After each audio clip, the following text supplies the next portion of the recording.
Look what you people did to my trees. I told you not to park that monstrosity here. Get that truck out of my orchard now. We will not be moved. Our rights are being violated, and we demand action now. We will shut this highway down until they listen to us. Get off my property. My voice cut through the morning air like a knife. Now. The woman in the crimson blazer didn't even flinch. She stood in the middle of my vineyard, clipboard in hand, surrounded by workers unloading white chairs and a massive floral arch. Behind her, a catering truck was parked on my irrigation line. Excuse me? She lowered her sunglasses, revealing eyes that had perfected that look of disdain over years of HOA board meetings. This is a community celebration space. We filed the proper permits. I walked closer, boots crunching on gravel. I'd laid 3 summers ago. Lady, I don't care what permits you filed. This is my vineyard. Those are my vines, and that truck is crushing my drip irrigation system. She smiled, the kind that doesn't reach the eyes. Mr. Chen, I'm Linda Ashford, president of Sunset Ridge HOA. We've determined this unused portion serves as a buffer zone between our community and your agricultural activities. My daughter's wedding is tomorrow and everything's approved. Approved by who? By me. That's when I knew. This wasn't a misunderstanding. This was war. 3 months earlier, I'd found survey stakes in my vineyard, orange flags cutting through 15-year-old Cabernet vines that were just hitting their prime. I'm James Chen, 3rd-generation winemaker. My grandfather bought these 60 Napa acres in 1987 when you could still be Asian in wine country without people assuming you didn't belong. Now, I make Cabernet that wins awards and costs more than most monthly mortgages. For 38 years, we respected boundaries. Then Linda Ashford moved into Sunset Ridge Estates, luxury homes marketed as wine country living, where people want the backdrop but complain about the smell of fermentation. She'd been filing complaints for 5 years. Noise violations, water usage, visual impact of my equipment, every complaint dismissed. But when I found those survey stakes, I knew she'd escalated. The county clerk showed me the paperwork. Sunset Ridge HOA filed for a boundary review. They're claiming this section is community space based on historical use. Historical use? My hands were shaking. Not from anger, from fear. I prune those vines every week. You'll need documentation. I spent that night pulling records. Harvest logs, soil tests, irrigation schedules, every piece of paper proving I'd worked that land continuously. Then I hired Maria Gonzalez, property rights attorney who'd fought corporate land grabs. She reviewed Linda's claim and laughed. James, this is absurd. You pay taxes on it. You actively farm it. She has no case. Then why does my stomach hurt? Because she's betting you'll give up before she loses. She was almost right. Over 2 months, Linda filed motion after motion, each dismissed, each costing me money and time I needed for bud break, the most critical season. I was 48 hours from losing my spring crop when the phone rang. Mr. Chen? Brad with Elegant Events? Confirming venue access for tomorrow's setup. My blood went cold. What venue? Sunset Ridge Community Space. The Ashford Wedding. That's my vineyard. We were told it was HOA property. I hung up and stared at the ceiling. She was doing it anyway. Setting up a wedding on land she'd already lost legal claim to. Maria's words echoed, "People like Linda don't care about winning legally." That night, I barely slept. I sat on my porch watching the moon over vines my grandfather planted, thinking about what this land meant. Not just livelihood, proof we belonged here. By dawn Friday, the first truck arrived. White rental van rolling through my gate like they owned it. I grabbed my phone, started recording, walked down. 2 men unloaded chairs. "Sir, please step back. We're on a schedule." "You're on my property," I said, keeping my voice level. "Without permission," he blinked. "We have a contract," Miss Ashford assured us. "Miss Ashford doesn't own this land. I'm James Chen. The owner." He looked genuinely confused. "We've got $50,000 worth of setup. The wedding's tomorrow. Then you better call Miss Ashford and ask why she lied. More trucks arrived. Florists, caterers, a DJ, all with the same story, all confused, all making urgent phone calls. Then Linda's white Mercedes pulled up. She climbed out in designer jeans and that red blazer. Her daughter Emily followed, looking embarrassed. The groom trailed behind. "James," Linda called cheerfully. "Perfect timing. Can you show them the setup area?" "Linda, send everyone home. This is private property." She laughed. "Don't be ridiculous. The HOA board voted this as community event space. The board can't vote on land they don't own. The boundary review determined was rejected 3 weeks ago. You were copied on the decision." Her smile faltered, then recovered. "Miscommunication. But we have a wedding tomorrow. 200 guests. Venue costs $85,000. Surely we can work something out?" "Work something out?" I couldn't believe it. "You tried to steal my land. When that failed, you scheduled a wedding anyway. And now you want to negotiate?" Emily stepped forward. "Mr. Chen, I didn't know." "Emily, be quiet," Linda snapped. She turned back to me, mask dropping. "Fine, play hardball, but every vendor here is witnessing you obstruct a legal event. That's actionable." Let me be clear. I stepped closer, my heart pounding so hard I could hear it. "One chair on my property, I call the sheriff. 1 tent stake in my ground, I file criminal trespassing charges. If you think I'm bluffing, test me." We locked eyes. Behind her, workers had stopped. "You're making a mistake," she said quietly. "No, Linda. You made the mistake when you thought you could push around the quiet Chinese guy next door." She stormed to her car. Emily gave me an apologetic glance. They drove away, tires spitting gravel. The vendors slowly packed up. I felt bad for them, but this wasn't my problem. By noon, everyone had left. The vineyard was quiet except for wind through the vines. I called Maria. "They just tried to set up anyway.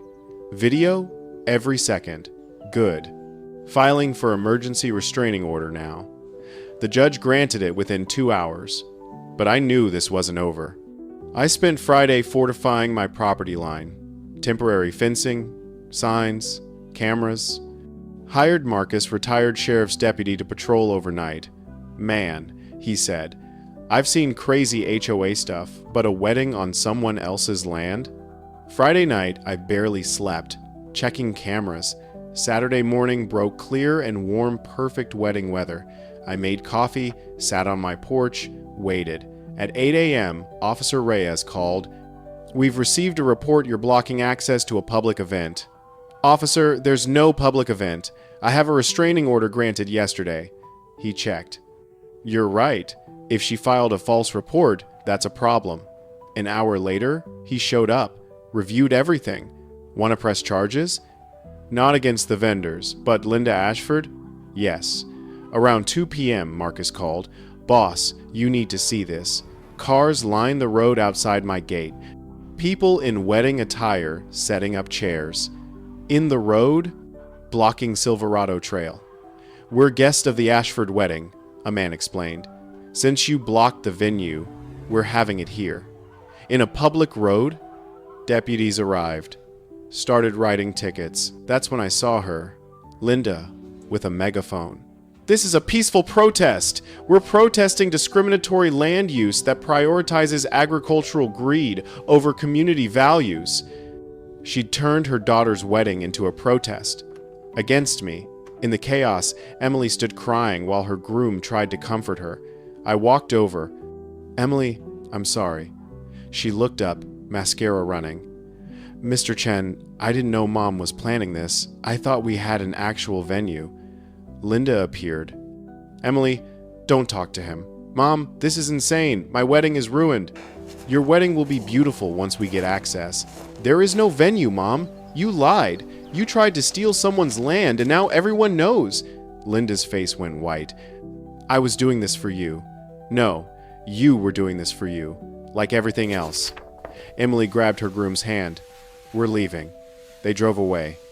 Linda stood in the middle of the road, her protest crumbling, her daughter gone. For a moment, I almost felt sorry for her.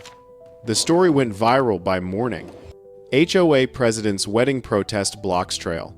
By Tuesday, CNN. Wine Country Karen tries to steal vineyard.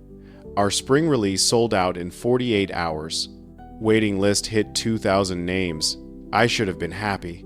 Instead, I felt exhausted. Wednesday, Emily knocked on my door. I wanted to apologize for everything. Did you have your wedding? She smiled sadly. Courthouse, yesterday, just us. It was actually perfect. I'm glad. Mom resigned from the HOA. Dad's filing for divorce. After she left, I walked the vineyard, spring growth coming in strong. Maria called. County filed criminal trespassing charges.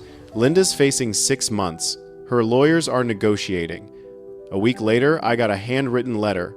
Mr. Chen, I'm writing to apologize. I convinced myself I was acting for the community, for my daughter, but it was about control. I don't expect forgiveness. I just wanted you to know I understand what I did. Linda Ashford. I folded it, put it in my desk, not to treasure, to remember. But 3 weeks later, Maria called with news that changed everything. James, we need to talk. In person. She showed up looking worried, first time I'd seen her rattled. Linda's lawyers found something. My stomach dropped. What? A county permit application from 2018, filed by the previous HOA president. It's vague, but it requests consideration of the land as potential community recreation space. I felt the world tilt. That was 7 years ago. Her lawyers are arguing it shows good faith belief the land might be available. They're pushing for dismissal of criminal charges. And James? She looked me dead in the eye. They're saying if you don't drop the civil suit, they'll countersue for more. Claiming you cost Linda her marriage, her reputation, her relationship with her daughter. I sat down hard. So, she might walk? Criminal case is weakening. Civil suit is still strong, but it goes to trial, which means months more. I put my head in my hands. I can't do this, Maria. What? I can't do months more. The spring frost came. I lost 15% of my crop because I was in depositions instead of running smudge pots. My sleep's destroyed. My blood pressure's through the roof. And for what? You want to settle? I want my life back. We sat in silence. Wind moved through the vines with that sound I'd known my whole life. What would you tell another farmer in your position? Maria asked quietly. I'd tell them to fight. Then why aren't you taking your own advice? Because I'm 48 years old and I feel 80. Because I'm wondering if winning legally is worth losing everything else. She stood. If you settle, Linda gets to say the 2018 permit justified her actions. Every farmer dealing with HOA pressure will hear that and give up faster. That's not fair. Neither is what's happening to you. But the question is whether you can live with walking away. After she left, I walked to the section Linda tried to claim. The vines were leafing out, new growth reaching toward the sun. I ran my hand along the wire trellis, feeling the roughness. This land had been in my family 38 years. My grandfather worked it until his hands bled. My father defended it through droughts and crashes, but defending it was killing me. That night, I called my sister in Seattle. James? May answered, voice thick with sleep. It's 11 p.m. What's wrong? I'm thinking about selling. Silence. The vineyard? I'm exhausted, May. They found some permit from 7 years ago that might make Linda look reasonable. I'm starting to think Dad was wrong when he said this land was worth any price. Dad never said that. He said the land was worth protecting. That's different from any price. He also said you had to know when to rest and when to fight. Which is this? I don't know, did he? But I know you. You don't quit things. You spent 2 years learning Mandarin just to talk to Grandpa before he died. You rebuilt the irrigation by hand. If you quit now, it won't be because you're tired.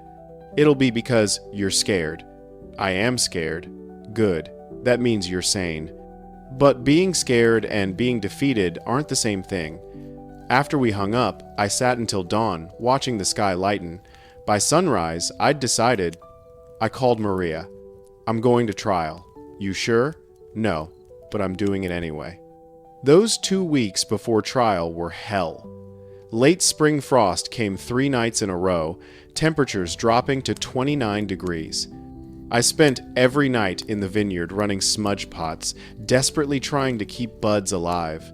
The smoke burned my eyes until they watered constantly. The cold seeped into my bones. My hands cracked and bled from the dry air and constant work. On the 3rd night, Marcus found me sitting in the dirt at 3 a.m., surrounded by smoking pots, crying, not sobbing. Just silent tears while I stared at vines that might not make it, tears I couldn't even feel because my face was numb from cold and exhaustion. Boss. He sat beside me in the mud. Talk to me. I don't know if I can do this, I said, voice hoarse from smoke and screaming at the sky earlier when another thermometer dropped below freezing. Trial starts Monday. I've lost 20% of my crop because I've been fighting instead of farming. I'm running on 3 hours of sleep a night when I'm lucky. My blood pressure is so high, my doctor threatened to hospitalize me, and I keep asking what's the point? Even if I win in court, Linda doesn't go to jail. She pays a fine she can probably afford from selling that Mercedes, and I've lost an entire season, my health, every ounce of peace I had. So why keep fighting? Because if I don't, she wins, and every person like her wins. Every HOA president who thinks their clipboard is more powerful than someone's property deed. Every entitled neighbor who sees land and thinks, I want that, without considering who owns it, who works it, who built their life on it. That's a good reason, is it? Or am I just too stubborn to admit I've already lost everything that matters? Look at these vines, Marcus. 15 years I've been nurturing this block. 15 years of pruning and training and protecting, and 3 nights of frost might kill them because I wasn't here, because I was in depositions and courtrooms instead of doing my actual job. Some defender of the land I turned out to be. Marcus pulled out a cigarette, lit it, took a long drag. The orange glow lit up his weathered face. My dad was a farmer. Tobacco, down in North Carolina.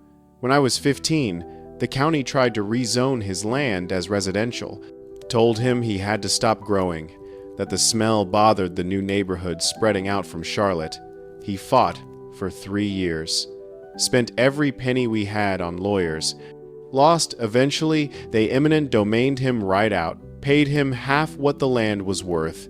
He died 6 months later. Heart attack. I always thought it was from the stress. I'm sorry. Don't be. You know what he told me 3 days before he died? I was sitting by his hospital bed, and he grabbed my hand and said, Marcus, I lost the land, but I didn't lose myself. I stood up. I fought back, and that's what matters in the end. Not winning, standing. I didn't understand it then. Thought he was just making excuses for throwing away our family's future, and now? Took me 20 years to get it. But yeah, I believe him now. Because you know what I remember about my dad? Not that he lost. I remember that he didn't back down. That he stood in front of those county commissioners and told them they were wrong. That he fought until he had nothing left to fight with. That's what I tell my kids about their grandfather, not that he was a good farmer or made money, that he stood up when it mattered. He stubbed out his cigarette in the mud. You're gonna lose some vines, James, maybe lose most of this block, maybe lose this whole season's revenue, maybe even lose the trial despite being in the right, but you won't lose yourself. You won't lose the knowledge that you stood up when someone tried to take what was yours, and that's worth more than any vineyard, any harvest, any amount of money or peace of mind. The frost finally broke on the 4th night. By dawn, I'd walked every row in that section, assessing the damage with a heavy heart and a notebook that kept getting wet from the dew, or maybe from tears I couldn't admit I was crying. 22% of the spring crop gone. Just gone. Blackened buds that would never become shoots, never bear fruit. The surviving vines were stressed, leaves curling at the edges, looking fragile and vulnerable in a way that made my chest tight. It would be a smaller harvest, lower yields, lost revenue at a time when I was hemorrhaging money on legal fees. But we'd make it. Barely. I walked into that courtroom on September 15th looking like someone who'd been through a war, lost 15 pounds I couldn't afford to lose. My suit hung loose on my frame like I was a kid, wearing his father's clothes. Dark circles under my eyes so pronounced that the bailiff asked if I needed medical attention. My hands had a tremor I couldn't control. Maria took one look at me and winced. "James, you look like someone who spent the last 2 weeks fighting a losing battle against the weather while preparing for a trial that might destroy me financially even if I win." I was going to say human. For the first time since I met you, you look human instead of like some untouchable Zen farmer who never breaks. That might actually help us. The jury needs to see that this has cost you something real. The trial started with Maria laying out our case: trespassing, fraud, interference with business operations. Straightforward, clean, backed by video evidence and documentation that should have made it an open and shut case. Then Thornton stood up, and I saw the trap we'd walked into. "Your Honor, members of the jury," he began, his voice smooth and practiced. "My client made a mistake. I won't stand here and tell you she didn't. But it was an honest mistake based on official county documents that suggested, however, incorrectly community use of the disputed property. Miss Ashford believed in good faith that she was acting within her rights as HOA president to facilitate community events. Mr. Chen's response, while perhaps legally justified, was disproportionate, vindictive, and ultimately far more damaging than the original error. He pulled up a slideshow, photos of Emily crying at the courthouse steps, Linda's resignation letter from the HOA, her husband's divorce filing, news articles about the HOA president's fall from grace, a timeline showing how quickly Linda's life had unraveled. One woman's mistake, one error in judgment based on a 7-year-old permit application that she genuinely believed gave her community use rights, has destroyed an entire family. Miss Ashford has lost her marriage of 23 years. She's lost her daughter, who won't return her calls. She's lost her position, her reputation, her social standing in this community. She's currently under psychiatric care for severe depression and anxiety, and Mr. Chen wants $250,000 on top of that destruction. I ask you, where does punishment end and vindictiveness begin? I felt the jury shift. Faces that had been sympathetic to me suddenly looked thoughtful, uncertain. One woman in the back row was already dabbing at her eyes. Suddenly, I wasn't the victim defending his property. I was the aggressor who destroyed a woman for a simple mistake. The first witness was Paul Martinez, the county surveyor, stern-faced, professional, carrying himself with the authority of someone who'd done this job for 30 years. He confirmed that the boundaries were clear, that my property line was exactly where I said it was, that there had never been any ambiguity. But, under Thornton's cross-examination, the certainty started to crack. "Mr. Martinez, you mentioned a 2018 permit application in your initial report. Can you explain what that was?" Martinez shifted uncomfortably.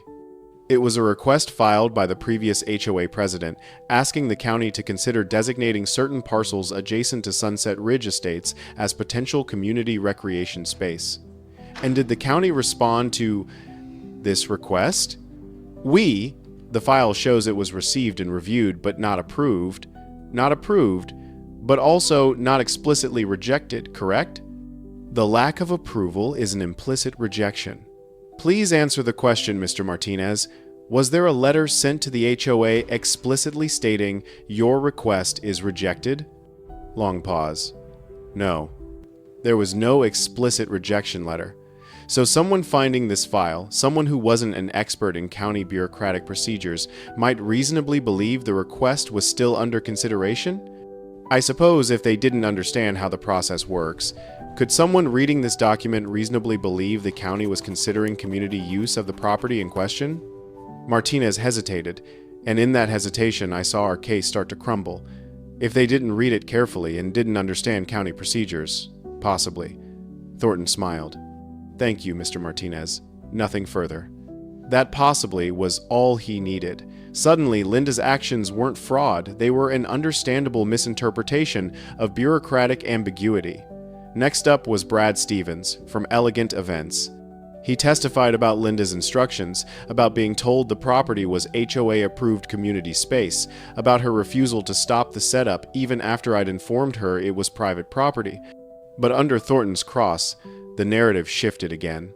Mr. Stevens, when Miss Ashford told you to continue with the setup despite Mr. Chen's objections, did she seem malicious? Did she seem like someone who knew she was breaking the law? Brad thought about it.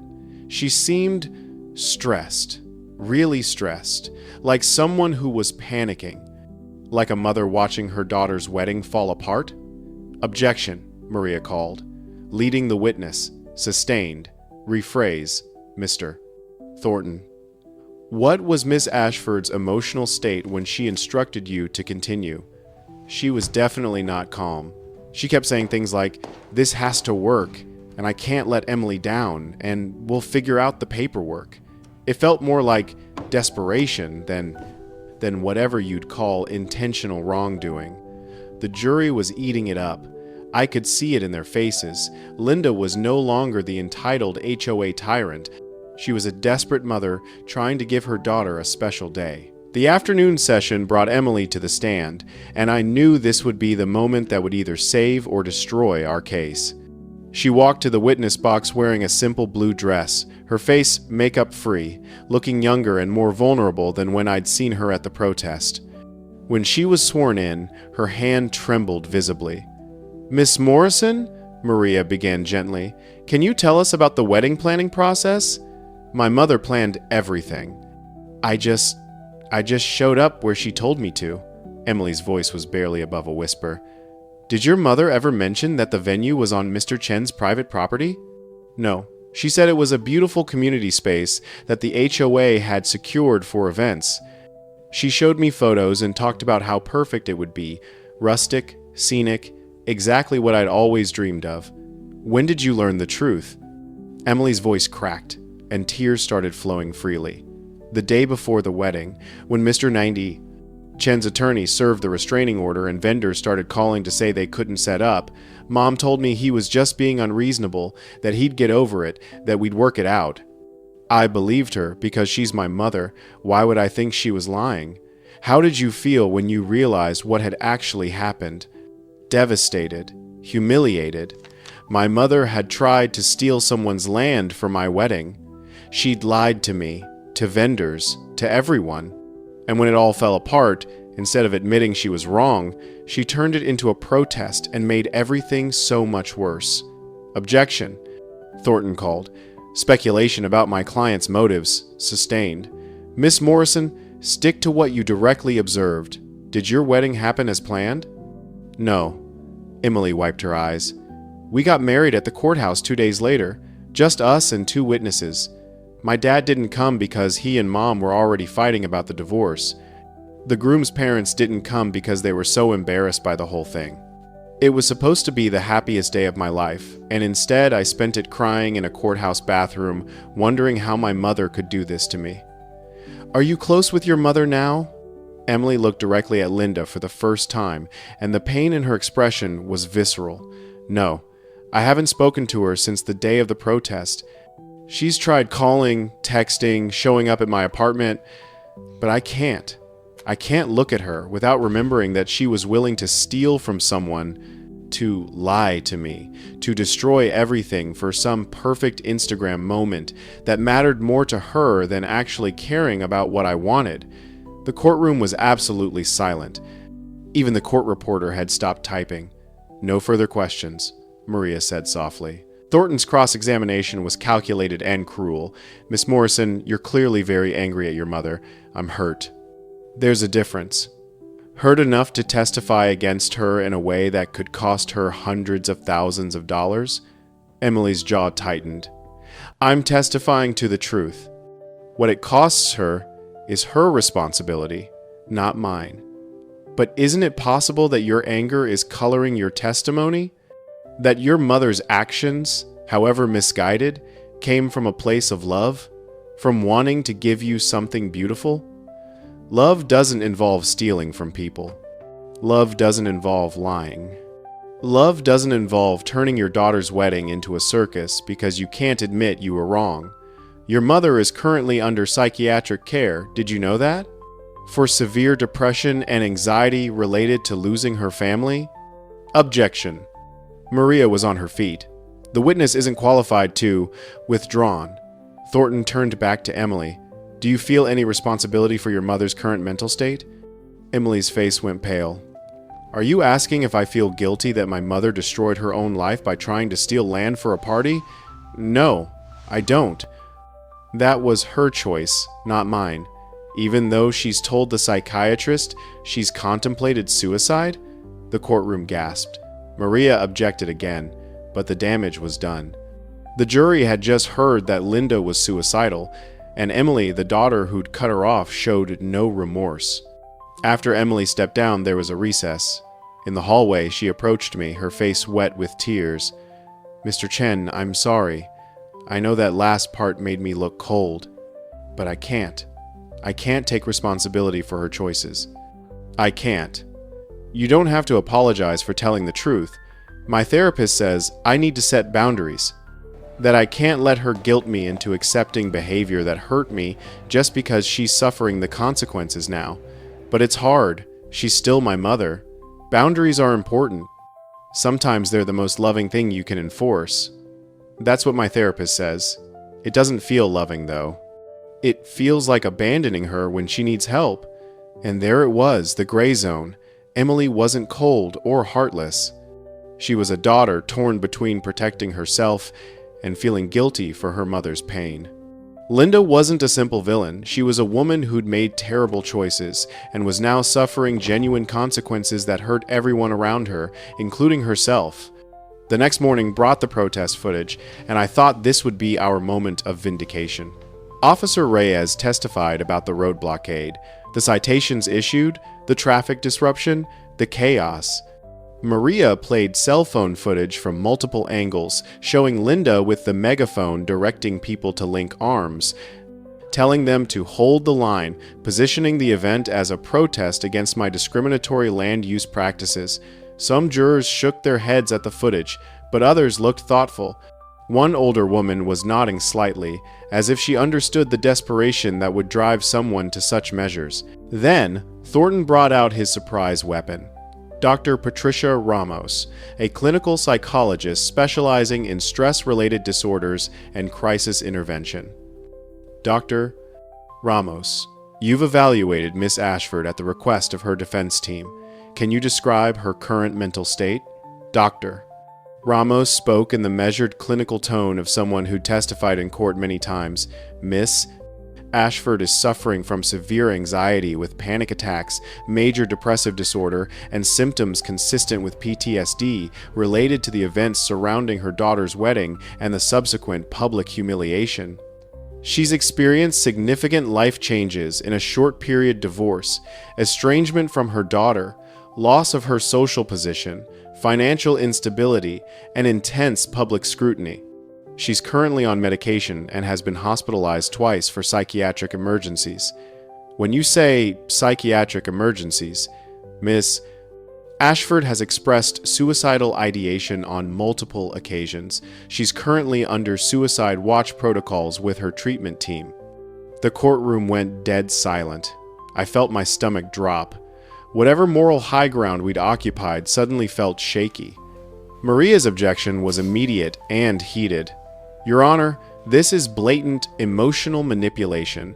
The witness is trying to make the jury feel sympathy. It's relevant to the question of damages, Thornton countered smoothly. My client has already been punished far beyond any reasonable measure. The question before this jury is whether to add $250,000 in damages on top of a woman who's already lost everything. The judge allowed it, and I watched the jury's faces transform. Suddenly, Linda wasn't just a woman who'd made mistakes. She was a victim of disproportionate consequences, someone whose life had been destroyed over what could be framed as a simple misunderstanding about a 7-year-old permit. During the afternoon recess, I found myself in the courthouse bathroom again, hands shaking as I splashed cold water on my face. My reflection looked like a stranger, gaunt, hollow-eyed, aged beyond my 48 years. A juror walked in. I recognized him from jury selection, man in his 60s, weathered hands, the kind of calluses you get from working land. He saw me and paused. "You're the vineyard guy." "Yeah." He washed his hands in silence, the only sound the running water and the distant echo of courthouse hallways. Then, without looking at me, my HOA tried to fine me $2,000 for having a work truck in my driveway, said it lowered property values, violated aesthetic standards. I told them they could take their fine and their aesthetic standards and shove them both where the sun doesn't shine. Sometimes you gotta stand your ground, even when everyone says you're being unreasonable. He dried his hands and left without another word. I stood there, staring at my reflection, thinking about those words. Even when everyone says, you're being unreasonable. Was I being unreasonable? I had video evidence, documentation, legal right. But I also had Emily's guilt, Linda's suicide watch, and a jury that was starting to look at me like I was the villain. On day 3, Linda took the stand, and I knew this was where the trial would be won or lost. She looked nothing like the power-suited HOA president who'd stood in my vineyard demanding access. The red blazer was gone, replaced by a simple gray dress that hung on her now thin frame. No makeup, hair pulled back in a simple ponytail, eyes that looked haunted and lost. "Miss Ashford?" Thornton began with practiced gentleness. "Can you explain what you were thinking when you scheduled your daughter's wedding on Mr. Chen's property?" Her voice was soft, almost fragile.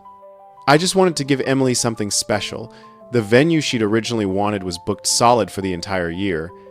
I was desperate to find something that would make her happy, that would give her the day she'd dreamed about since she was a little girl.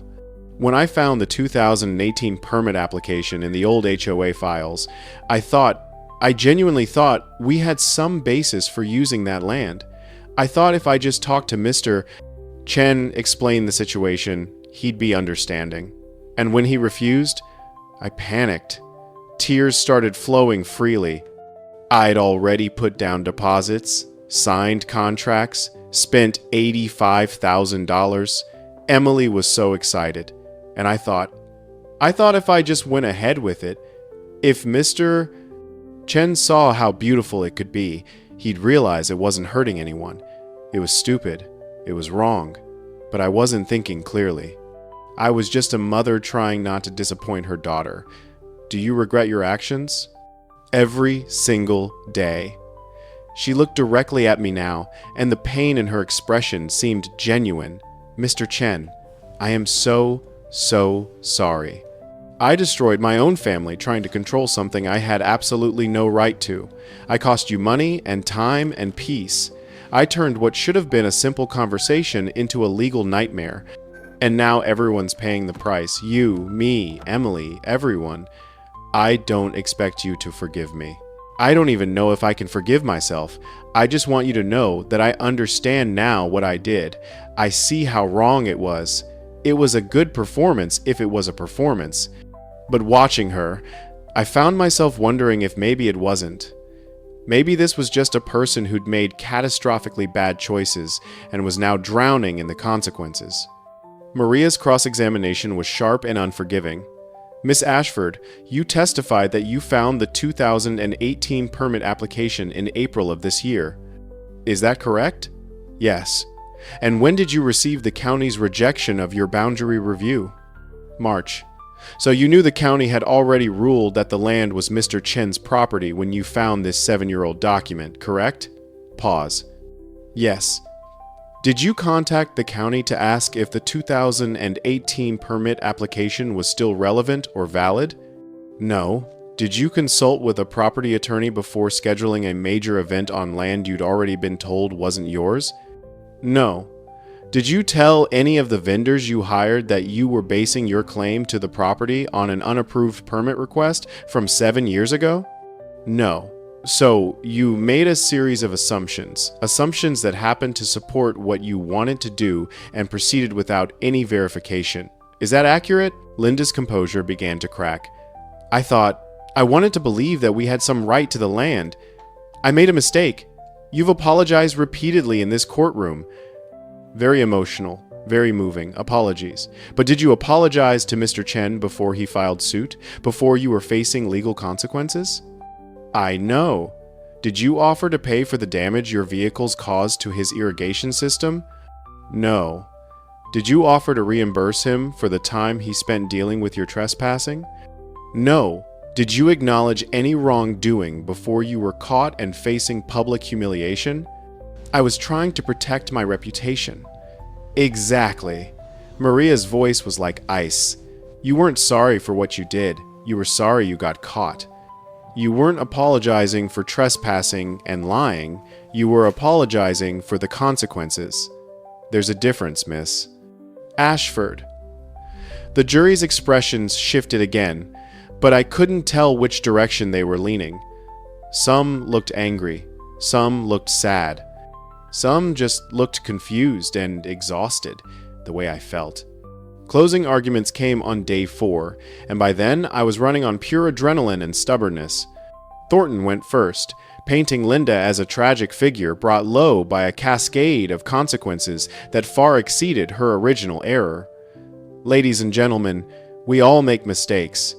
The question before you today isn't whether Miss Ashford made a mistake. She clearly did.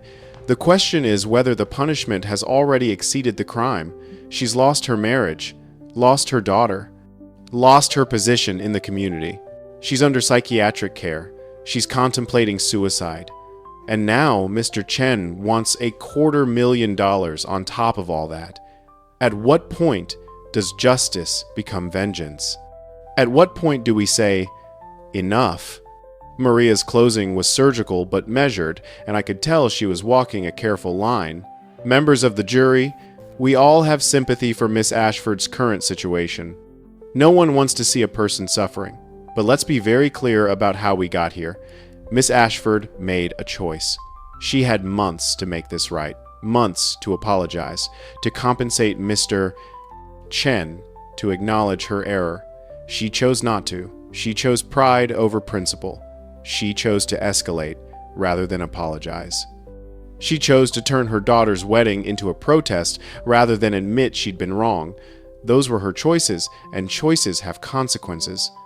She pulled up one final image on the screen, my vineyard at sunset, rows of vines stretching toward the mountains, the light catching on leaves that had somehow survived frost and stress and neglect. This land has been in the Chen family for 38 years. It's not just property, it's legacy. It's proof that immigrants belong here, that hard work matters, that the law protects everyone equally, not just the powerful, not just the well-connected. When we allow people to take what isn't theirs because they're sympathetic, because they cry convincingly in court, because we feel bad about their mental health, we lose something fundamental. We lose the promise that your property deed means something, that boundaries aren't suggestions, that rights aren't negotiable based on who can generate more sympathy. The jury deliberated for 6 hours. 6 hours where I sat on a bench outside the courtroom, unable to eat, unable to think, just watching the clock tick forward while Marcus sat beside me in silent solidarity.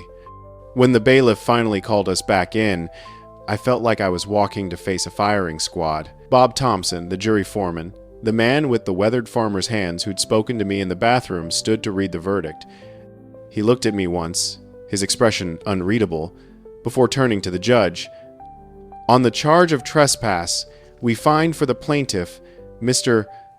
My chest tightened so hard I couldn't breathe. On the charge of conversion of property, we find for the plaintiff. On the charge of interference with business operations, we find for the plaintiff. Every single count. We'd won on every count. Damages awarded to plaintiff, $127,000 for demonstrable financial losses, $50,000 for legal fees and costs, $35,000 in punitive damages. Not the $75,000 in punitive damages we'd asked for. The jury had split the difference, acknowledging wrongdoing but tempering it with mercy. $212,000 total instead of $252,000. On the defendant's counterclaim for emotional distress, we find for the defendant, Mr. Chen, Counterclaim dismissed with prejudice. Judge Morrison banged her gavel once, the sound echoing through the silent courtroom. Miss Ashford, you are hereby permanently restrained from entering Mr. Chen's property or contacting him directly by any means. Violation of this order will result in immediate arrest and criminal contempt charges. We're adjourned. Linda sat completely frozen, her face blank. Not defeated, not angry, just empty. Like someone who'd finally run out of fight.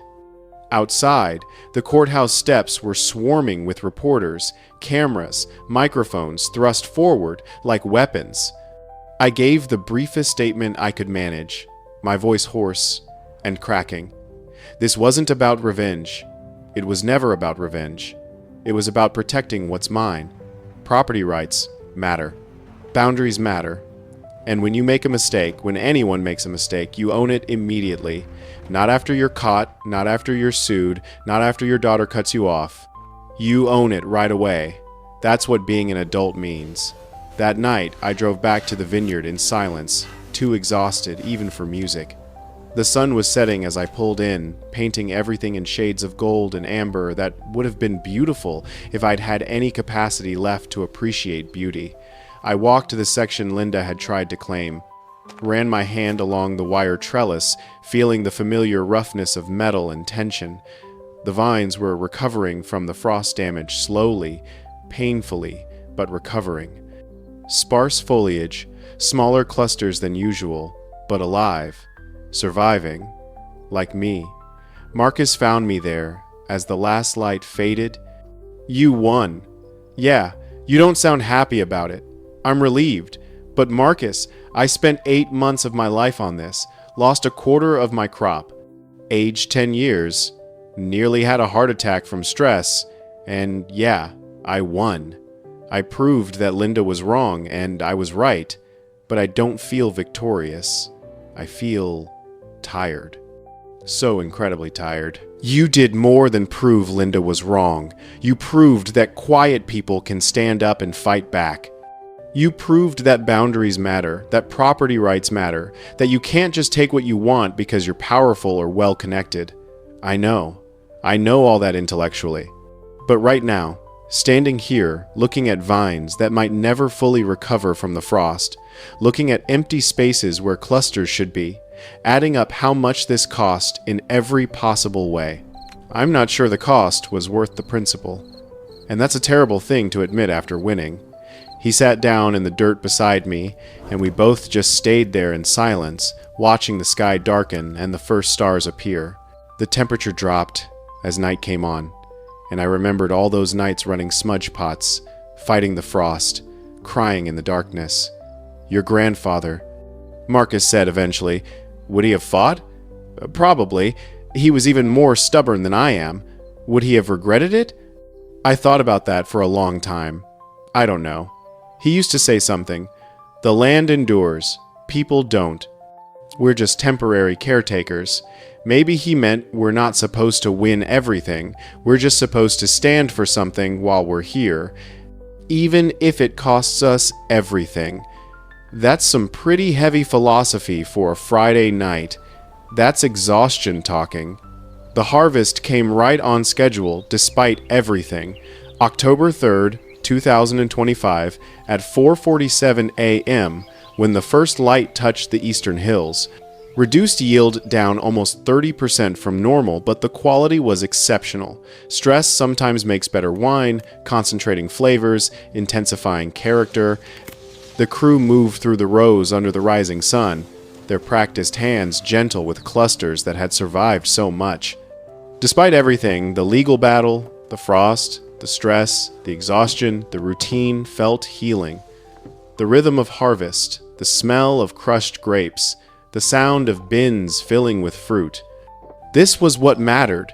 This was why I'd fought.